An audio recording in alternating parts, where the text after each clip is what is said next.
Hello everybody, John12 back here again with another video, and today I bring you once again another Gotham review. Yes, I hope everybody's having a nice Monday night, because Gotham episode 3 premiered not too long ago. Just a few minutes ago was the episode 3 premiere, the Balloonman. So here's my review of the Balloonman. First off, before I get started, I just wanted to mention a couple of things.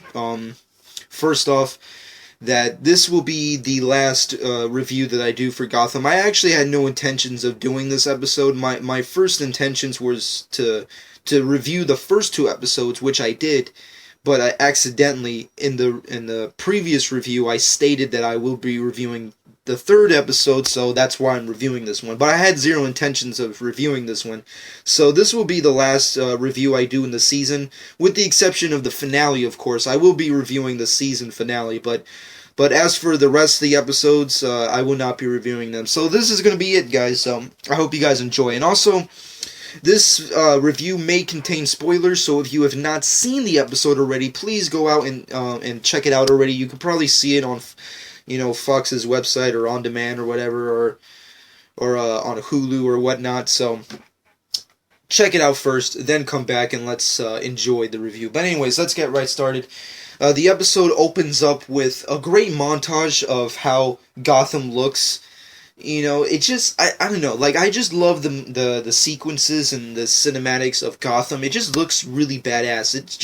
It has the great feeling of, like, the Nolan movies fused with the Tim Burton movies, fused with, like, the animated series. Like, it's kind of like if you took all those three properties and, like, mixed it into one. It kind of feels like that. It just looks awesome and gritty and just beautiful. But it opens up with the Penguin returning back to Gotham. Yes, Penguin is back in Gotham, and he's ready to raise hell and get his way into the top, because he believes that someday he's going to be a great white knight, if you will, to Gotham. So I guess we'll have to wait. We already know what he's going to eventually become, but in his head he believes that, Gotham is going to go through a great chaotic war, and he wants to come out on top of all that. So it's very interesting to see that. But on top of that, we also get to see some great sequences with Gordon and Bullock. It's kind of funny how Gordon is, like, continuously trying to uncover and find out who is responsible for the Wayne murder, and Harvey Bullock's, like, just complete in, like, he just has zero interest in continuing the research with Gordon. It's just kind of funny to see that. It's like, whenever something happens to him personally, it's like he really doesn't even care what happens. That's what I like Harvey Bullock in the show. It's just, he's such an asshole, but you like him. But then he does something that pisses you off, and then you like him again after he does something that's funny. It's just really just the way the character needs to be, and I like that kind of stuff. But on top of that, we also get the Balloonman, the main antagonist for this episode, the vigilante, as they call him. Apparently, the overall theme of his murders is that he takes famously corrupt figures in Gotham City, connects them to helium weather balloons, and just lets them float into the atmosphere. So that's basically the gist of what he does. Visually kind of cool, but I don't know, I always kind of felt it kind of seemed like a lame death sequence. It's like, what are you doing? It's like, it's so simple to just grab a gun and just shoot it, or grab some kind of sharp utensil and just cut off the wires or something. Come on, just think outside the box. But nevertheless, visually looks kind of cool, but I don't know, it kind of fell short, no pun intended. Anyways, it was quite interesting, just I didn't really expect that to happen. And plus, I originally thought it was going to be Professor Pig who was committing these crimes, because we also, we got all those teasers and TV spots and trailer clips of a guy wearing a pig mask, so I assumed that it would be Professor Pig, but apparently not. It was just a reference, so what are you going to do? But on top of that, we also get some Bruce Wayne stuff. We get to see him kind of, like, battling with Alfred, which is kind of cool. I like to see those type of things. Like, Bruce Wayne's obviously not the main protagonist of the show. Obviously, the show is based around Gordon, but it's kind of cool to just see, at least in the sidelines of, like, Bruce Wayne, like, learning to control his fears, learning how to perfect his body, using his detective skills, and just trying to uncover the overall spider web that is his parents' deaths. So it's kind of interesting to see that, and also I kind of like the sequence between him and Alfred's fencing match. It was kind of funny and cool because it was like we get to finally see Alfred do more than just shit talk in the show. You know, it's finally like, okay, so he's here to teach him how to become almost like a strategist. You know, when you look at that sequence, it's kind of like how it plays out, but a little bit more comedically, of course. Nevertheless, everything was kind of cool. We saw some interesting stuff with Selena Kyle. She wasn't really in this episode that much. She was in one sequence, and then that's pretty much it. She wasn't really in this. That's starting to become an ongoing theme in this show. It's like, what's the point of having Catwoman if you hardly use her? I mean, like, granted, the show's all about Gordon, and it's all about Gotham City and shit, and Penguin, but, God, Selena Kyle, she's like hardly in any of these episodes. Bruce Wayne, I can see why they don't want. I mean, like it's a Batman-less show that I would have liked it to be, but granted, you know, what are you gonna do? But Selena Kyle, I mean, like we hardly see her ever. Like that's starting to really piss me off. But nevertheless, we did get some sequences with her. We got to see her help kind of Gordon get the overall gist of what happened that night in the pilot. So it was kind of cool to see that. It's kind of interesting to know that we will always throughout the series we're going to see the development of that three core group. You know, Gordon with Selena, and then Selena with Bruce, and you're just gonna have this triangle of like partnership, which is interesting. Another really interesting spin-off storyline in this episode was the whole Barbara and Montoya kind of sequence.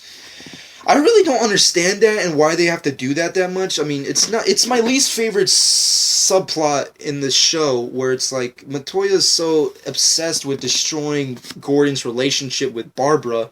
It's almost just borderline stupid at this point. It's like, what's the purpose of you doing that? I mean, like, granted, we all know in the future, of course, Gordon's not going to stay with Barbara forever. Obviously, they're eventually going to split up, and we know that probably will happen by the end of the season, possibly, or maybe next season, I don't know. But come on, I mean, like, does it really have to be that way? It just felt like, God, it's like, this whole sequence is just continuously depressing me the more I fucking talk about it. But nevertheless, it is what it is. It's an interesting subplot, but I'm not a big fan of it. One of the big, awesome subplots is the Penguin. Yes, we get to see the Penguin rise to fame, if you will. He doesn't really do a lot in this episode, but I do like his sequences. The guy who's playing Penguin. Let's see, what's his name again? Robin Lord Taylor. He's fucking awesome in this show. Like, seriously, he's badass. Like, next to Benny McKenzie and Donald Logue, he's hands down my third favorite actor in this entire show. He kills it. Like, every sequence he's in, he kills it. But other than that, we don't really get anything else. We don't have, realistically, we don't really get that many Easter eggs, nor do we get any references. Edward Nygma's not in this episode, and neither is Poison Ivy. She's neither in this episode. But we also get the return of Fish Mooney. Yes, she has this whole, vendetta against Falcone, and Falcone's just, I guess, like, sweeping things under the rug when it comes to her. So, I don't know. I guess we're going to continue to see throughout the season their relationship deteriorate and her continuously backstabbing him and shit. So, it is what it is. But other than that, we also get the biggest, if you will, character to come onto the show this episode is, of course, Sal Maroni. Yes, we finally get Sal Maroni back into Gotham, and Salvatore Maroni, rather.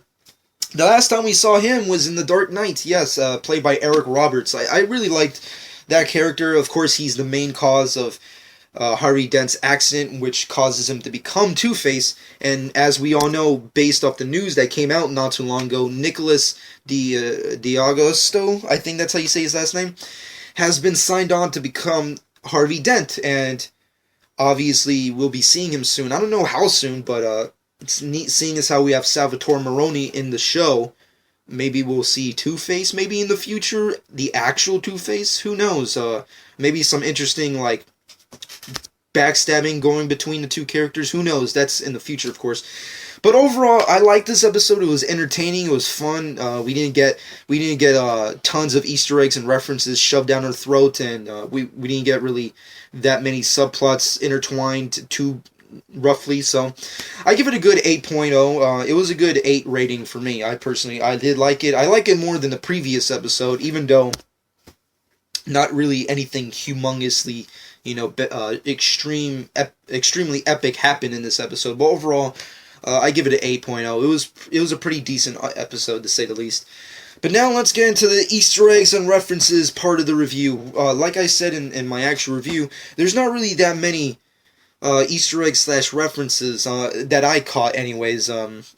So if in the comment section below, if you did see anything or heard anything or saw anything, please in the comment section below leave me everything you saw this previous episode when it pertains to any character from Batman's Rogues Gallery or in the overall just the Gotham DC universe. Anyways, I guess if I look closely, the only thing that I kind of saw as kind of a reference is that in the beginning sequence of the show, the opening sequences, right before, like right when Cobblepot gets out of the bus and lands on Gotham, you see 2 kids running across the street in like Halloween-esque masks or costumes, and one of the kids is wearing like a glow-in-the-dark greenish skeleton costume. And I don't know why, but did anybody get that vibe from the villain of Batman Beyond? Did anybody see that see that as a reference to that character? I forgot. Granted, I forgot the guy's name. Sorry, I feel ashamed alone here at myself. So, But in the comments section below, let me know what you thought about that. Do you think it's a reference to that character? Of course, if you're a Batman Beyond fan, you know who I'm talking about. It's the guy who got all this radiation on him, and in the dark, he looks like, a glow-in-the-dark skeleton, basically. He's from Batman Beyond. He was in the pilot and shit. In the comment section below, leave me his name. I forgot his name, but that kind of reminded me of that character. I don't know if it is the character, but you never know. Seeing as how this show kind of has like an animated series kind of feel to it, you never know. Maybe they're going to use characters from that universe. So, nevertheless, that was pretty much it. There's not really anything else big on that. We got the same old Arkham references, and as we all know, next week we'll be entering Arkham. So, that's pretty much it. Other than that, that's pretty much it. I liked the episode. It was entertaining. I love the actors. They did a great job as always. I love the actor who's going to be playing Salvatore Maroni. Robin Lord Taylor's, of course, badass. Mackenzie's awesome. Donald Logue is hysterical as always. And overall, that was pretty much it. It was entertaining. It was nothing mind-blowing as always, but hopefully by next episode we get something interesting. I mean, like, it is going to be pertaining towards Arkham. And you never know, maybe we'll get Hugo Strange in the mix. Maybe. Anyways, that's going to be it. I hope everybody enjoyed. And in the comment section below, let me know what you thought about the overall episode. What did you think about my review? And of course, subscribe to my channel if you've not done so already. And I'll be back once again, not next week, but in the season finale. I will be doing a review, and it will be up on my channel. So be on the lookout for that. And of course, later this week, tomorrow, rather, The Flash is coming out, and I will be doing a review on that, so be on my channel tomorrow, because The Flash is going to be badass, and we all know it. So anyways, that's going to be it. I hope everybody enjoyed this specific review, and this has been John 12.